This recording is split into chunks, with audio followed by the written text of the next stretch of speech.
어린 시절에는 명절을 몹시도 기다렸던 그런 기억이 납니다. 우리의 명절은 설과 추석입니다. 그래도 설날은 설빔이라고 하는 것이 있어서 어린 마음에 은근히 기다려집니다. 아무리 가난하게 살아도 설날에는 떡국 한 그릇은 먹습니다. 저는 떡국하면 저에게 떠오르는 이미지가요, 까만 떡국이에요. 하얀 떡국 위에 고기는 한 점도 없이 새까만 김만 부셔 넣은 떡국이요. 그래서 저는 떡국하면 검은 떡국입니다. 지금 생각하면 꿈에서나 추억으로만 생각될 안타까웠던 시절입니다. 그리고 추석 명절에는 송편을 먹습니다.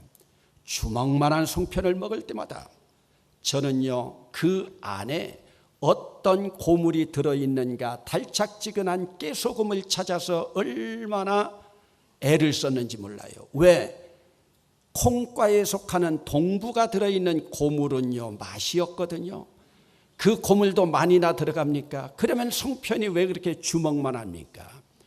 밤늦게까지 일하고 돌아온 제 어머니가 내일 추석을 지내려면 밤새워서 송편을 빚어야 되는데 다 빚을 수가 없어요. 그러니 주먹만한 거예요.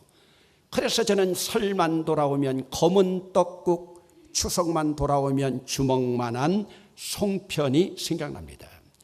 명절이 돌아올 때마다 저에게 소원 두 가지가 있었습니다.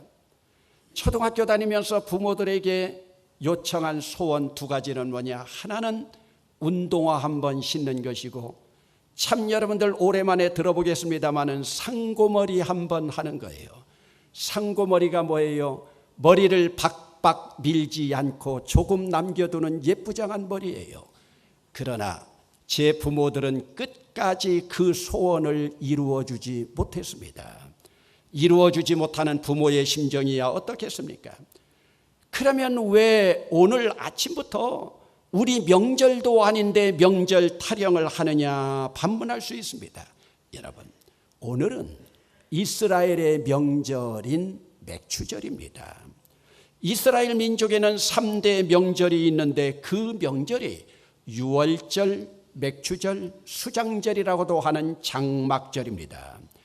여러분, 이스라엘 민족은 어찌 보면 명절이라고 하는 절기를 통해서 그들의 민족 공동체, 히브리 민족 공동체의 구심점을 이루게 됩니다. 우리는 명절이면 고향을 찾고 부모 찾아가지만 이스라엘은 아닙니다. 이스라엘 전국 방방곡곡에서 명절이면 서울로 올라갑니다. 예루살렘으로 올라갑니다.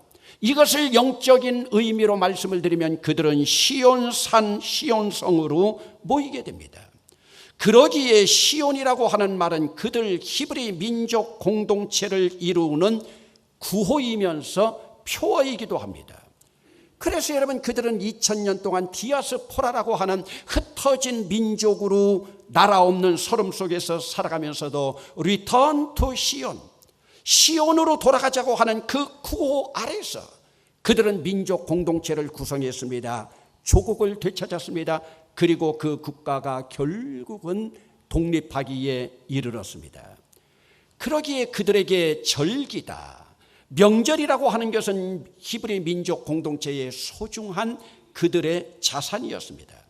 여러분, 오늘 본문 시편은 이러한 절기만 찾아오면 이스라엘 민족이 하나님을 찬양하면서 올려드리던 찬양 시면서 성전에서 부르던 노래입니다.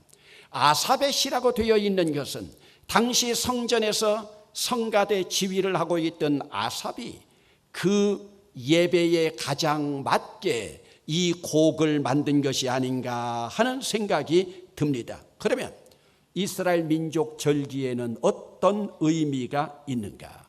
뭐니 해도 그들에게 가장 큰 명절은 유월절입니다. 애굽의 종되었던 집에서 체험한 하나님의 구원 역사에 대한, 그래서 유월절은 회상과 감사입니다. 이때 그들이 하나님의 은혜에 감사하면서 먹었던 음식이 무엇입니까? 우리는 설날이 되면 떡국을 기대하고 추석이 되면 송편 먹을 기대를 하지만 그들은 그런 기대가 전혀 없습니다. 그들이 명절에 먹었던 것이 뭡니까? 쓴나물입니다. 그리고 누룩 넣지 않은 빵입니다. 여러분, 누룩 넣지 않은, 부풀지 않은 빵 무슨 맛이 있겠습니까? 또 쓴나물이라고 하는 거 아이들이 먹기에 얼마나 힘들었겠습니까? 그들이 양고기를 먹었다 하더라도 양고기 먹는 폼을 보세요.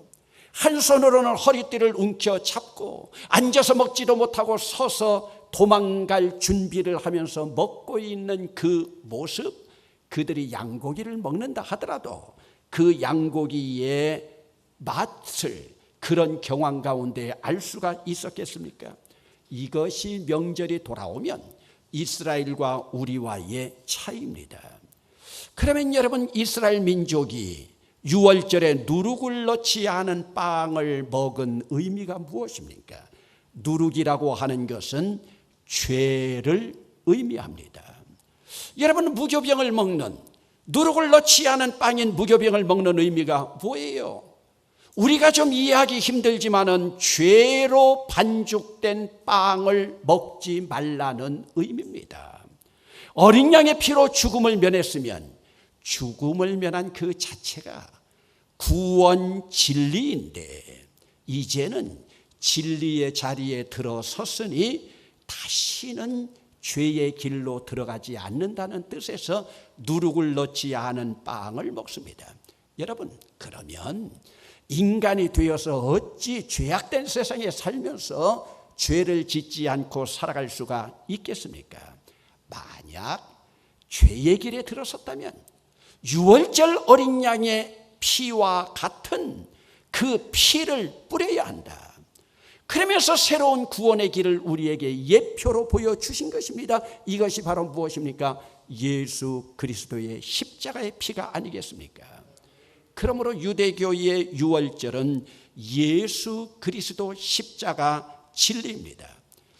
그러기에 여러분, 세상 누구나 예수를 믿으면 십자가의 진리로 그들의 죄가 용서함 받고 하나님의 자녀가 되어 새 사람이 되는 겁니다. 그래서 예수님은 유월절 전날 돌아가셨고 유월절 다음 날 부활하셨습니다. 그러기에 유월절은 기독교 진리 가운데 가장 근간이 되는 기독교 교리의 출발입니다. 그러면 여러분, 기독교 교리로 출발한 구원 백성이 유월절 다음 단계가 무엇이냐? 이것이 바로 맥추절입니다. 여러분, 출애굽기 23장 16절로 17절 말씀 가운데 보면은 맥추절을 지키라. 이는 뇌가 수고하여 밭에 뿌린 것의 첫 열매를 거둠이니라. 뇌 모든 남자는 매년 3번씩 주 여호와께 보일지니라. 여러분, 12살 이상 된 남자는 매년 3번씩 예루살렘으로 올라가서 하나님께 자신을 보여드려야 됩니다. 이것은 예루살렘 성전으로 가서 하나님 앞에 예배하라고 하는 의미죠. 여러분, 유월절을 통해서 예수 그리스도의 십자가와 부활의 진리로 출발한 자들이 이제 부활의 진리를 따라서 살아온 증거로 너희들이 살아온 첫 열매가 무엇이냐? 그 첫 열매를 가져오라고 하시는 하나님의 명령입니다. 여러분, 부활을 경험한 사람들의 첫 열매가 무엇이겠습니까? 이것이 바로 맥추절의 정신입니다. 맥추절의 신앙은 신앙의 성숙을 드러내는 신앙 고백입니다. 예수 믿는 사람들의 성숙함이 무엇이겠습니까? 여러분, 예수 믿는 사람들의 성숙함은 넓은 의미로 바라볼 때 하나님 앞에 예배하는 겁니다. 예배를 잘하고 예배를 바르게 하는 것입니다. 그러면 우리는 때로 오해할 수가 있습니다. 예수 믿는 자들이 오늘 우리처럼 주일에 예배당에 모여서 예배하는 것으로 우리 예배를 끝내는 것으로 합니다. 아닙니다. 이것만으로 신앙의 끝이라고 하면 오늘 우리는 지금도 성전에 모여서 시간 때우는 것이지 진정한 예배가 아닙니다. 우리가 시간을 때우는 것을 예배당에 모여 있기 때문에 그것 시간 때우는 것으로 예배라고요? 아닙니다. 예배당에 모인 모임이 아니라 예배를 드린 자들이 삶의 현장 속에 들어가서 그들이 만들어낸 열매가 무엇이냐? 그 만들어낸 열매를 가지고 하나님 앞에 드리라는 것입니다. 여러분, 오늘 우리는 어떤 신앙의 열매, 삶의 자리에서 어떤 열매를 만들었습니까? 여러분, 이스라엘 백성들은요, 맥추절만 되면 하나님께 제사를 드릴 때 떡 2덩이를, 빵 2덩이를 굽습니다. 10분의 2 에바라고 하니까 요즘 우리 측량으로 하면은 1리터짜리 빵을 2덩이를 만듭니다. 그런데 2덩이를 만드는데 여러분 얼마나 아이러니하나 보세요. 여기에 빵을 만들 때는 또 누룩을 넣어야 됩니다. 여러분, 유월절이 무교병이라고 하면은 맥추절은 이제 유교병입니다. 누룩이 들어 있어야 됩니다. 그러면 의문이 생깁니다. 왜 유월절에는 누룩을 넣지 않았다가 맥추절에는 누룩을 넣는가? 그리고 누룩은 죄라고 하지 않았는가? 그러면 죄와 버무려서 반죽을 해가지고 빵을 만들어야 되겠는가? 그런데 여러분, 우리 하나님이 얼마나 정확하신 분인지 생각해야 합니다. 기독교 진리의 출발은 누룩 없는 죄 없으신 예수 그리스도로부터 출발하지만, 그럼에도 불구하고 우리는 죄인으로서 죄악된 세상에서 죄인들과 더불어 살아가는 인간들입니다. 우리는 죄 많은 세상에서 구별은 되었습니다. 구별은 되었지만 구별되지 못한 사람들과 함께 섞여서 살아갈 수밖에 없습니다. 그러기에 우리는 세상에서 믿는 자들로서 열매를 맺어야 됩니다. 그러면 여러분, 맥추절에 넣는 그 누룩을 넣은 빵 2덩이가 바로 무엇입니까? 한 덩어리는 유대인, 한 덩어리는 이방인입니다. 쉽게 말하면 한 덩어리는 믿는 자들, 한 덩어리는 믿지 않는 자들입니다. 한 덩어리는 천국 갈 사람들, 한 덩어리는 지옥 갈 사람들의 2덩어리입니다. 그러므로 먼저 믿은 우리들은 맥추절 정신으로 누룩 있는 세상에서 살아갈 때에 나 혼자 폼 잡고 고고한 척하고 살아가지 말고 그들 속에 들어가서 소금의 역할을 감당하면서 그들에게 영향력을 끼쳐 예수 그리스도의 십자가의 피가 흐르도록, 그래서 열매를 맺어야 합니다. 그러므로 맥추절 정신으로 살아가는 자들은 자기들끼리만 살아가지 않습니다. 끼리끼리 살아가지 않습니다. 이방인들과 더불어서 심지어는 그들을 섬기면서 공동체를 이루면서 살아갑니다. 여러분, 빵 2덩이가 누룩으로 섞였습니다. 여기에서 기독교는 바로 가난한 자, 고난당하는 자, 눌린 자, 고통당하는 자, 병자들과 더불어 그들을 아우르는 공동체가 되어야 됩니다. 오늘 우리 교회 공동체도 이렇게 돼야 됩니다. 예수님이 이 일을 위해서 오셨습니다. 이것이 바로 십자가 정신입니다. 그러므로 기독교는 자기 것만을 최고로 생각하는 폐쇄적이고 국수주의적인 민족주의가 아닙니다. 기독교는 만인 박애주의 사상인 줄로 믿습니다. 이 열매를 우리 주님이 요구하고 계십니다. 여러분, 오늘 우리는 맥추절의 삶의 열매를 얼마나 맺으면서 살아가고 있습니까? 그러면 오늘 우리들이 누룩이 섞이듯이 이방인들과 더불어서 살아갈 수가 있겠습니까? 때로 보면 언어도 다르고 민족의식도 다른 자들과 어떻게 살아갈 수가 있을까? 우리 힘으로는 도저히 불가능합니다. 오직 성령으로만 가능한 줄로 믿습니다. 그래서 오순절에 성령님이 임하셨습니다. 오늘의 이 맥추절은 오순절과 같은 절기이기도 합니다. 그래서 맥추절을 지키라고 명하신 주님의 명령이 계속됩니다. 레위기 23장 22절의 말씀입니다. 너희 땅에 곡물을 벨 때에 반 모퉁이까지 다 베지 말며 떨어진 것을 줍지 말고 그것을 가난한 자와 거류민을 위하여 남겨두라. 나는 너희의 하나님 여호와니라. 여러분, 이전에 농경사회에서 벼농사를 짓든지 보리농사를 짓든지 밀농사를 지을 때에 너무 깔끔하게 탈곡하지 말고 너무 깔끔하게 수확하지 말고 듬성듬성 하라는 거예요. 그래야 자존심 상하지 않고 걸식하지 않고 가난한 자들이 밭에 나가서 그 이삭을 주워다가 그들이 먹거리로 삼을 수 있을 것 아니냐. 여러분, 하나님이 얼마나 정확하신가 보세요. 저희들 초등학교 다닐 시절에는요, 밭에 나가서 이삭 주워오는 것도 숙제로 있었어요.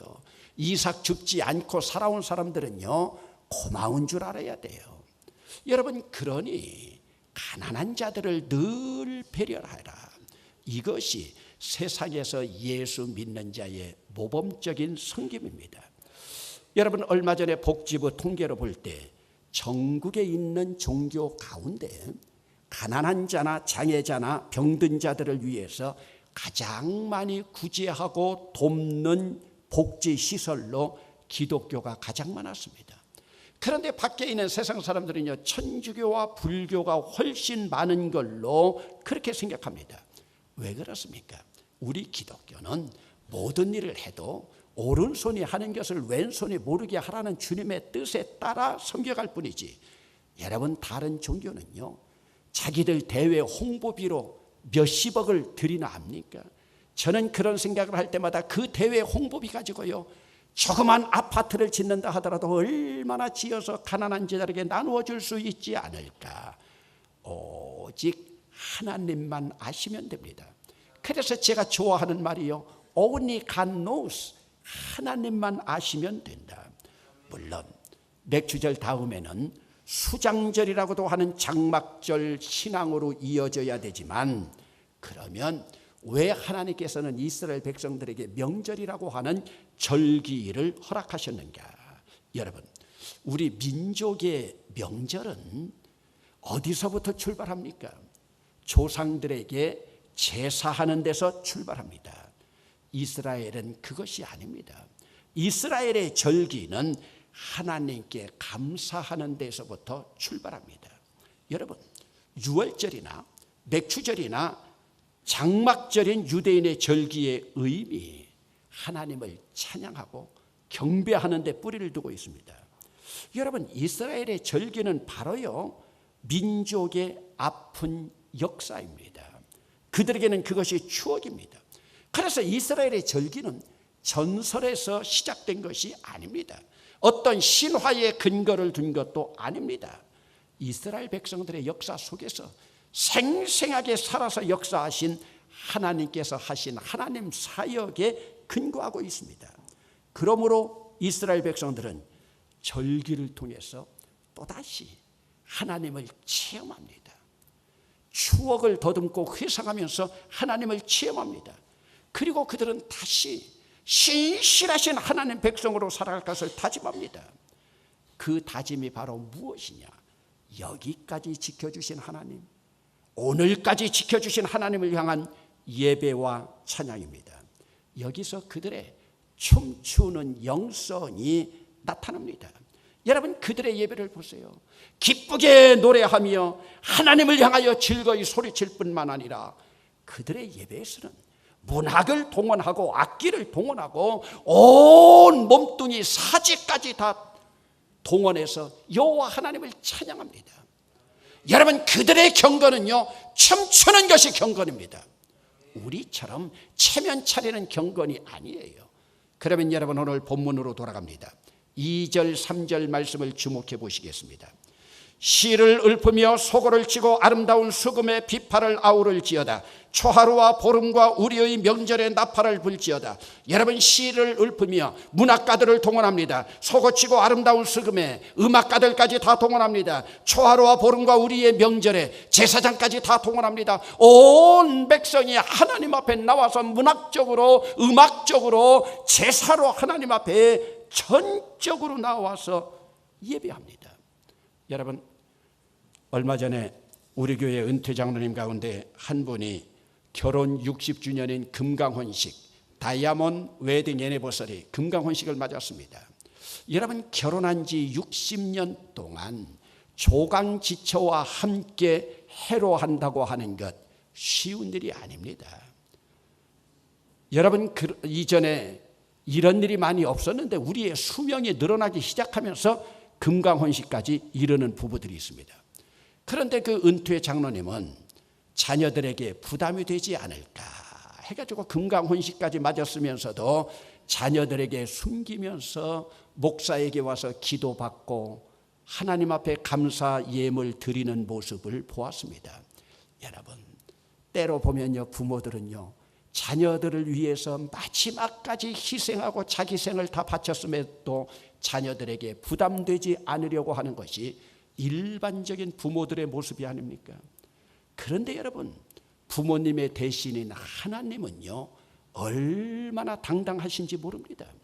하나님은 언약 백성들에게 언제나 복을 주시는 조건으로 하나님께 감사하고 하나님께 찬양하라. 하나님은 권하는 것이 아닙니다. 명령입니다. 너희들이 애굽에서 종로로 탈 때 내가 너희들의 어깨에서 짐을 벗겼고 너희들 손에서 고난의 광주리를 놓게 하였다. 한번 따라 합시다. 내 어깨에 짐을 벗기고 고난의 광주리를 내려놓게 하셨다.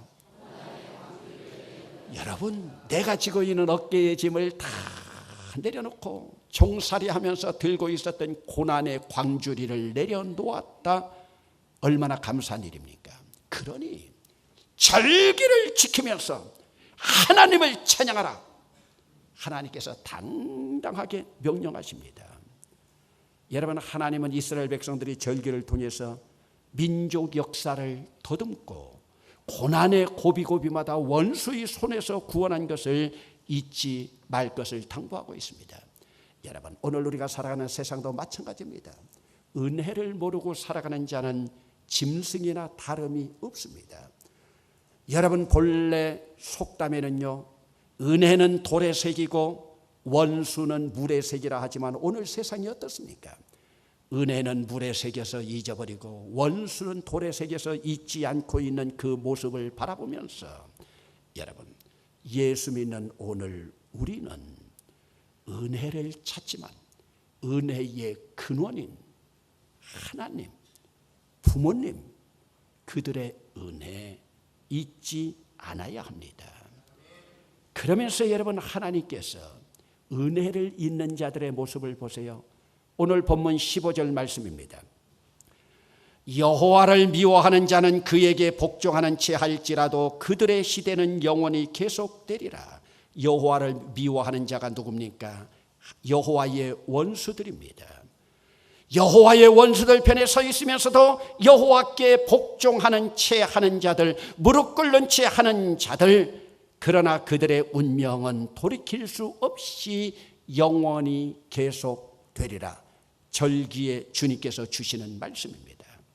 여호와 하나님을 찬양하지 않고 여호와 하나님을 불평하고 미워하는 자들, 하나님께 형식적으로 복종하는 채 한다 할지라도 원수들과 대적자들의 시대에 너도 함께 더불어 돌이킬 수 없는 그 시대가 영원하리라. 여러분, 그러면 오늘도 우리를 괴롭히고 있는 원수나 사탄의 활개를 꺾는 방법이 무엇입니까? 그 방법은 딱 하나입니다. 여호와 하나님을 찬양하고 감사하는 일입니다. 여러분, 오늘 우리가 여호와 하나님을 원망하고 불평하면요, 여러분 옆에서 듣는 사람들 듣기 좋을지 모르지만요, 여호와 하나님 원망하고 여호와 하나님 불평하면 마귀가 춤을 춥니다. 하나님 탄식합니다. 그러나 여러분들이 여호와 하나님을 찬양하고 여호와 하나님 앞에 감사드리면 여러분 마귀가 탄식하고 하나님 춤을 추십니다. 여러분들은 하나님을 춤추게 하고 싶습니까? 마귀 사단 원수들이 춤추기를 원하고 있습니까? 하나님을 찬양하고 감사하면서 하나님 앞에 나아가는 자들, 맥추절 정신으로 나가는 자들에게 주시는 복입니다. 오늘 본문 16절 말씀을 한 목소리로 읽겠습니다. 시작. 또 내가 기름진 밀을 그들에게 먹이며 반석에서 나오는 꿀로 너를 만족하게 하리라 하셨도다. 너희들은 들판에서 나는 밀을 먹었을지 모르지만 나는 기름진 밀을 너희들에게 먹이면서 의식주 문제를 해결해주고, 이전에는 반석에서 물을 쳐서 너희들을 만족해 하였지만 이제는 반석에서 나오는 꿀로 너를 만족하게 하리라. 여러분, 이것보다 더 큰 행복이 어디 있겠습니까? 오늘 우리는 우리의 의식주 문제뿐만 아니라 우리에게 구원의 길로 인도해 주신 여호와 하나님 앞에 감사하며 나가서 이스라엘 민족들에게 주신 기름진 밀과 반석에서 나는 꿀로 만족한 행복한 삶이 우리의 것이 되기를 주의 이름으로 축원합니다. 여러분, 맥주절은 복음이 우리나라에 들어오기 시작하면서 농경사회였던 당시에 보리와 밀의 농사를 다 마친 7월 첫 주일에 맥주감사 주일로 지키기로 결의해서 우리 상황에 맞는 교회력의 절기일 뿐입니다. 이제 농경사회를 지내서 산업사회, 정보사회, 지식의 사회 지나 이제는 제4차 산업으로 향하고 있지만, 어떤 상황에서라도 오늘 우리는 우리의 의식주, 우리의 구원 문제 해결해 주신 은혜의 하나님, 복음의 원천이신 하나님을 향한 감사로 살아갈 때 승리할 수 있고, 이 감사함으로 아름다운 주님께서 원하시는 삶의 열매를 올려드리면서 행복하게 살아가는 7월 한 달, 금년 후반부 될 수 있기를 주의 이름으로 축원합니다.